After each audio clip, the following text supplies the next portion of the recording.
Good morning and welcome back. I'm Whitney McNamara. I'm a vice president at Beacon Global Strategies. I was also an author at the Atlantic Council's Commission on Defense Innovation Adoption, where I had the pleasure to work with Ms. Ellen Lord, who's joined us today. Ms. Lord, as our audience surely knows, formerly served as the first undersecretary of Defense for Acquisition and Sustainment. She has over 30 years of experience both in the automotive and defensive industries, with no plans to stop anytime soon. She remains a huge force both on the Atlantic Council Commission for Defense Innovation Adoption as one of our esteemed commissioners, and is also a member of the 14-person Congressional Commission on Planning, Programming, Budgeting, and Execute Reform that was created by the FY22 NDAA. So, Ms. Lord, thank you for being with us today. Thank you, Whitney, and thank you to Applied Intuition and the Atlantic Council for bringing everyone together. So first, let me start by asking what motivated you to join both of these commissions, having already served in government. As you know, being a public servant, even in senior leadership roles, can sometimes be a thankless job. When you are successful, people say, great, that was your job, and when you fall short, people definitely let you know.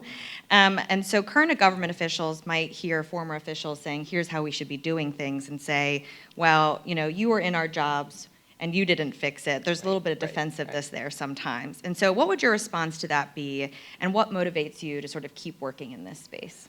The motivation is the mission. That's why we all do this to begin with, and I think that's the great thing about the national security space, is we're all kind of bonded by that. There are a lot of competimates out there. When you're in government, you have a lot of constraints. You have your chain of command. You have political pressures. You have the sheer volume of what is coming across your desk.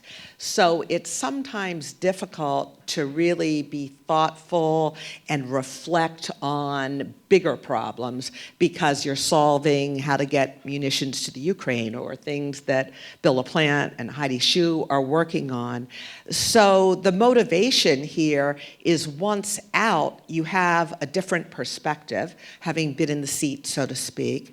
You know how things actually work in Washington versus how you thought they worked, and you leave a lot of unfinished business. So it's a unique opportunity to be able to work on some of the bigger problems and hopefully make a difference here, locally, the state level, nationally, internationally, and be able to go in and talk to former colleagues and people that are new in some of these positions and hear their perspective and perhaps from the outside get some things done you couldn't do on the inside.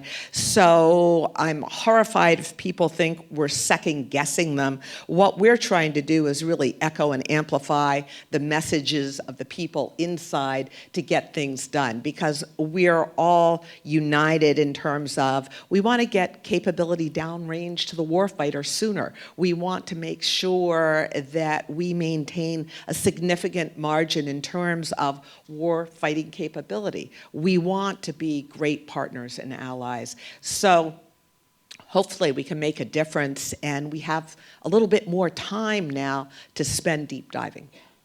Well, I think we're all very grateful that you continue to work in this space. And I'm glad, too, you said one of the big priorities is to get tech in the hands of the warfighter. One of the things that we tried to work on at the Atlantic Council Commission on Defense Innovation Adoption, we should just cut some words from that title, is, how do we create that pipeline between R&D and prototypes? And I think Nexus is a really great place to talk about that, because there's so much great R&D in autonomy, especially in autonomous vehicles, but I see less focus on sort of deployable solutions. So what do you see as sort of our largest challenges in ensuring that we're converting R&D to actual contracts? I think we have a fundamental issue that in government we haven't fully recognized that most of the innovation today comes from industry, not the government. We need our service labs, ONR, FRL, ARL, to work on some of that basic research that will not get done otherwise. However, I would say we need to flip the script a little bit and put more money into procurement and O&M and become smart buyers and fail fast with commercial technology.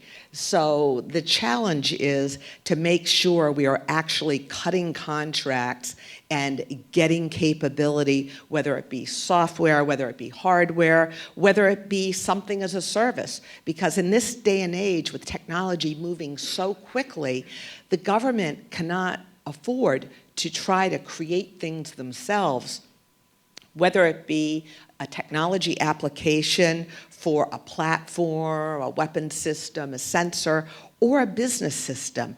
We need to be smart buyers. I say we, I'm not in the government anymore. The government needs to be a smart buyer, but really leverage what's going on in industry.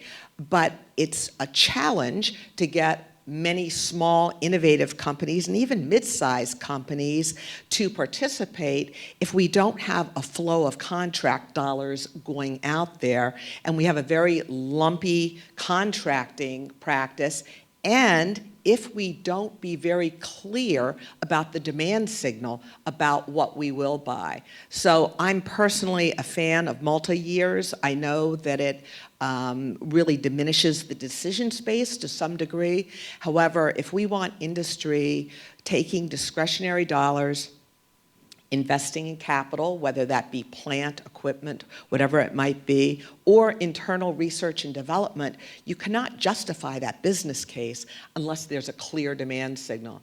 So if we could be a little clearer, and I think the last NDAA was a good step in that way. There were 17 munitions that ANS called out that needed multi-years, and they got them. And we need to do more of that. So we know what is happening, but I'd say we need to perhaps put a little less money into R&D and a little bit more money into procurement and O&M. And that's something, too, we addressed, not just the pipeline from R&D to prototypes, too, but think about sort of where we're putting our money.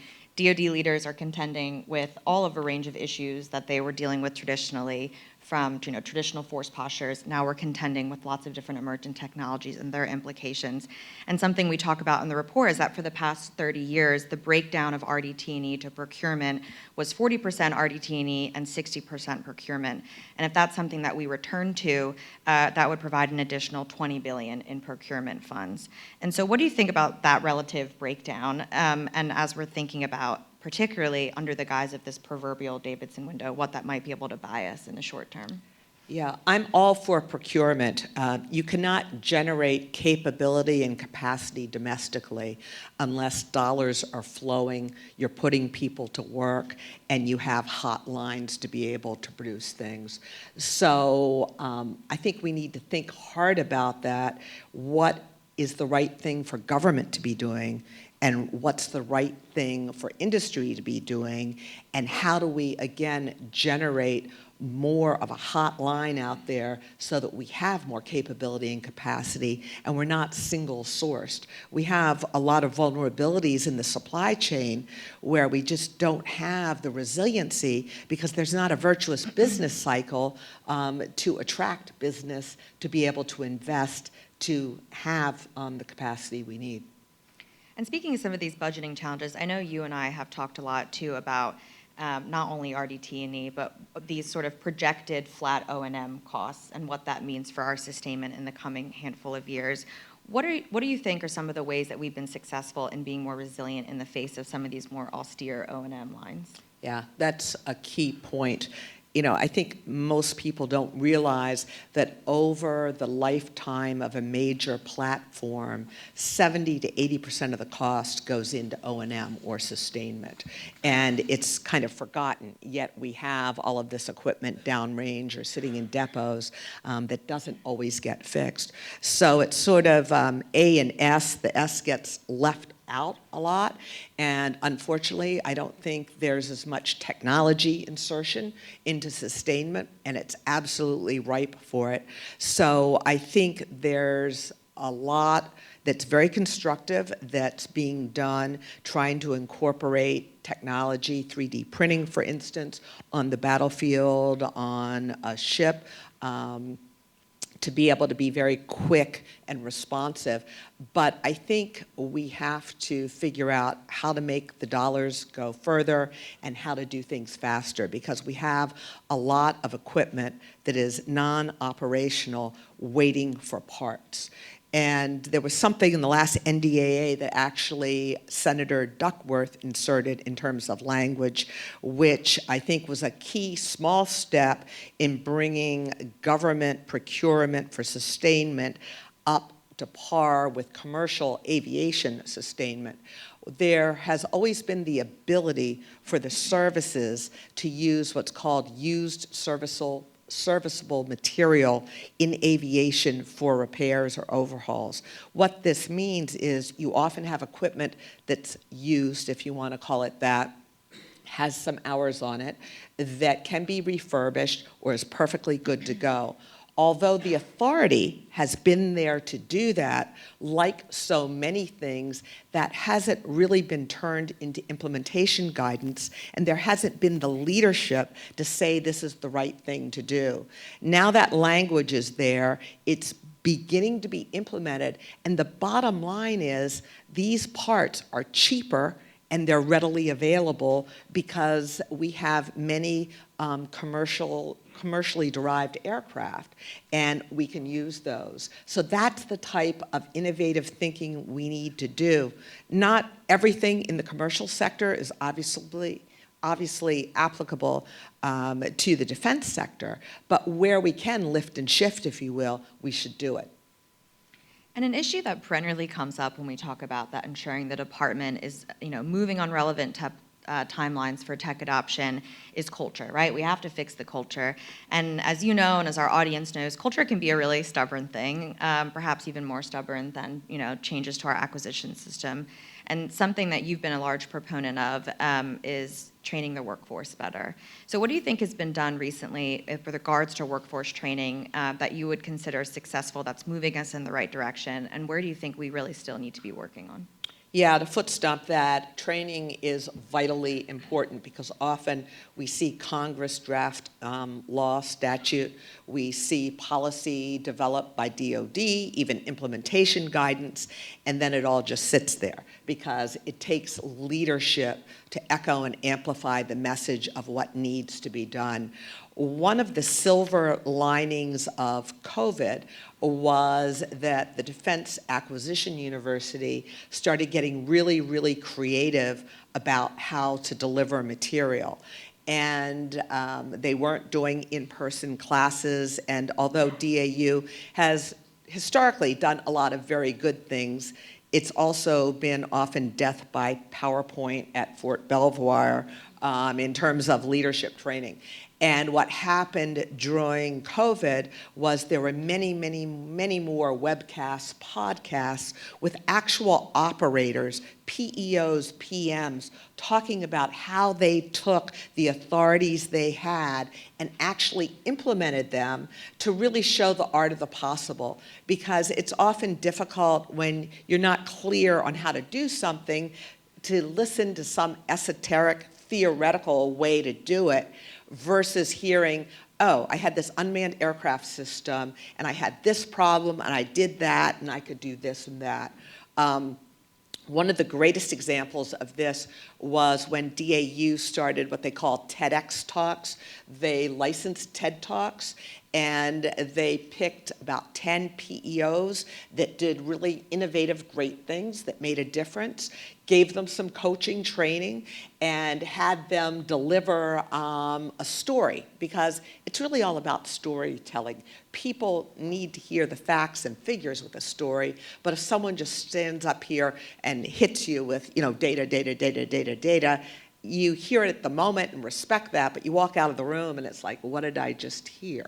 But you hear a story with a few facts and figures and you remember it, and you can perhaps relate to it and say, how is this analogous to the problems I'm trying to solve? And oh, by the way, there's a network out there that I could tap into to ask questions. So I think DAU translating the experiential learning and communicating that to those that really want to know is really a big step. The other thing, and I encourage everybody in industry who's listening to this today to, call Jim Woolsey at DAU and tell him you want to talk to his classes. What has happened is more and more non-government people are coming in and speaking to classes about, what really happens in industry. Yeah. And not everybody's, a money-grubbing, horrible person, really care about the mission. And there's some things that we need in industry to make things happen. I'm so glad you said that too, because when you're sharing these anecdotes of how we're solving hard problems, getting all the right people in the room, I think that's what made the Atlantic Council so successful, is we have this great idea and someone that spent 25 years in DoD goes, well, that's not legal, okay, so let's make it legal. And then we finagle that, and then we go to industry and we say, does this motivate you, right? Would this incentivize you? And so we sort of went around the room to make sure it wasn't just good ideas, but we had buy-in from all these different equities. And something you and I talked about previously is we're always talking about the right talent, but people are typically referring to STEM talent, which of course is very critical, and we've talked about on the stage here yesterday. But one thing that you've mentioned is not represented is that business talent, right? That business acumen, that's just as important. So can you speak to sort of like the types of people you want in the room and maybe what's missing now that prevents DoD from maybe understanding what the commercial sector has to offer? Yeah, one of my favorite topics. The pace of technology innovation at DoD and the whole greater ecosystem is far outstripping the pace of business innovation. And that's what really the planning, programming, budgeting, and execution whole group, all the commissioners in the commission are looking at. How do we do that? And I think, unfortunately, it's not recognized that you can have the greatest technology in the world, but if you don't apply it to something that's a war-fighting gap, and then figure out a way to buy it and field it and sustain it, it doesn't do anybody any good. And unfortunately, I think people look at the business side as sort of, the ugly underbelly, boring, all that kind of stuff, but it's really important. And we need to get out there and make sure that we figure out a path to fielding for things. Now, unfortunately, I experienced this as well when, after 33 years in business, I very unexpectedly went into government. And if you have a Senate confirmation hearing, something every one of you should try sometime, it's pretty sporty, there's a preconceived notion by many members, and I will say it's out of pure ignorance. I don't say that in the pejorative sense. They just don't know what they don't know, that it is wrong for someone from business to come into government. They also think it's going to be a financial windfall, which is very, very wrong. There's not an understanding that we are not going to be able to sustain our warfighting overmatch unless we figure out how to procure, how to field, how to sustain technology. Just doing something in the lab, just doing one set of demonstrations or experiments, that's great. It's necessary, but it's not sufficient. And it's very similar to the challenges we have with SBIRs, right? We have some great things going on in phase 1 and phase 2, and then it's like, hold on there, in 18 months, we'll get you a little contract. Well, payroll's got to be made every week, so that doesn't work out so well. So we really need that business acumen to take those companies that really, really want to work in the national security space, but just get worn down by the system. I see a lot of nodding in the audience, so I think everyone agrees with you. And related to some of these stubborn culture questions, I think a hurdle to some of our defense innovation challenges is just this lack of trust sometimes we see between Congress and DoD. And so what are some of the ways that you're working on addressing that challenges? I know you've mentioned the role of data transparency in that. Okay, so again, I am speaking for myself, not for the PPBE Commission here, because we have an interim report coming out in August and the final report next March. My perspective, and something we are discussing quite a bit on the Commission, is that a lot of this skepticism, if you will, from the building to the Hill and back again, is fundamentally driven by the fact that we are not being data-driven, we are not digitally sharing key information in a way that can be processed and sorted, analyzed, marked up, and passed back. One of the things that happens in terms of DoD asking Congress for money is each of the services, agencies put in what are called justification books. This is basically, if you are in industry, putting in your annual budget and your strategic plan budget looking out into the future. They are non-standardized, so they have a very different level of content given which group it's coming from. They are not well understood within the military services, which is a whole nother training issue that needs to be addressed. And they are often non-standalone. So in other words, a staffer waits to get these J-books, then they look at it, and they can't understand the line items, and it refers to something else. They have to go find another document, and half of these are PDF, kind of Excel files and so forth, that aren't even searchable. So one of the things we can do, I think, to instill a much more constructive working relationship between DoD and Congress, and do it at the speed of relevance, is to have a digital transfer of this information in standardized format. And that doesn't mean that you open up all of DoD's information systems to the Hill. We make digital twins of hardware and software systems. We can make a digital twin of these budget documents. But we need to be consistent, we need to be digital, and we need to have the same material from everyone to everyone that Congress can mark up actually the files, imagine that, and send it back. Some of the best innovations are the most simplest, right? In 2021, and this is a question I wanted to ask, and I'm already getting some audience questions that were things I was excited to ask you, so I'm glad to see that alignment. In 2021, you said, our accomplishments with regard to software acquisition and adoption are significant, but the revolution has only begun, and software is still the key building material for America's defense. So we're sitting here with a lot of AI and autonomy companies for which software is the backbone of what they are delivering to the department. So several years after you spearheaded software modernization, what do you see as sort of the next hurdles for software adoption, particularly for the operational technologies of autonomous ground vehicles, autonomous drones? Yeah, I truly believe that many of our systems today are hardware enabled yet software defined, and that hardware is becoming more and more of a commodity where you're going to have the refreshment of the software. So we have acknowledged that procuring software is different than procuring hardware. However, that acknowledgement has only been in a Pathfinder program with the BA-8 program, which has been modestly adopted, perhaps not as there hasn't been quite the amount of advocacy from the department that I'd like to see, and perhaps not as much pull from the Hill. But I think what we have to do is understand that fundamentally software is changing our world and driving our world, and we need to become much more comfortable, both on the Hill and in the building, with buying software as a service.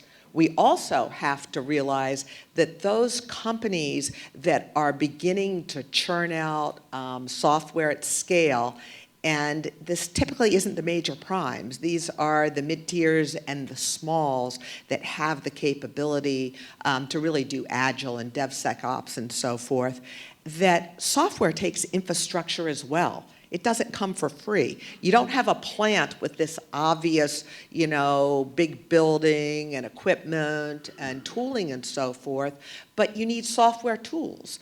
You need equipment. And we can't be paying by every 5 minutes of a coder's time. We have to look at the value differently. So I think the whole business case has to be a little bit better understood, a little bit better valued. We also have to understand software provenance. I mean, there's some incredible new tools out there right now where you can understand all the way down, to the lines of code where it came from. We have to understand that. that for security. But most importantly, we have to realize that you do development, procurement, and sustainment of software all in one continuous cycle if you're doing it appropriately. So you need colorless money to do that. And we really, really have to figure out that business model. Yeah. And this is our final question I'll take from the audience, which really dovetails nicely into what you just said. Just what are some of the ways you would recommend the department take a better portfolio approach to reduce duplicative software efforts and reduce total overall expenditure? Is this possible with our current structure and budgeting process? Well, this gets back to the idea that came up in the Atlantic Council report and is being talked about by the PPBE Commission, that because of oversight considerations, which are very real, Congress, is supposed to be overseeing taxpayer dollars and so forth, we tend to break down just increments of the budget to these program elements, and we have very, very little flexibility in the year of execution. We give PEOs very little authority to move money around for technology insertion or to look at software at scale, for instance. So I think, again, my personal opinion, if we moved more towards capability elements, versus program elements, if we allowed money to be moved around in the year of execution, if we delegated much more reprogramming authority to the PEO and PM level, if we also realize that we cannot predict what's going to be out there for technology next year or 2 years or 3 years out, so we need to have the discipline to put some wedges in there of undefined money for technology insertion, which makes a lot of people twitch, right? Because they don't know how that's going to be used, and everyone is concerned about fraud, waste, and abuse, as they should be. However, we need contemporary contracting practices to really bring our business innovation up to the level to meet technology innovation. Well said. Well, John Mark told me I get 2 box lunches if I end on time. So there you go. We'll cut it there, and please join me in thanking Ms. Lord for joining us today. Thank you all. Appreciate it.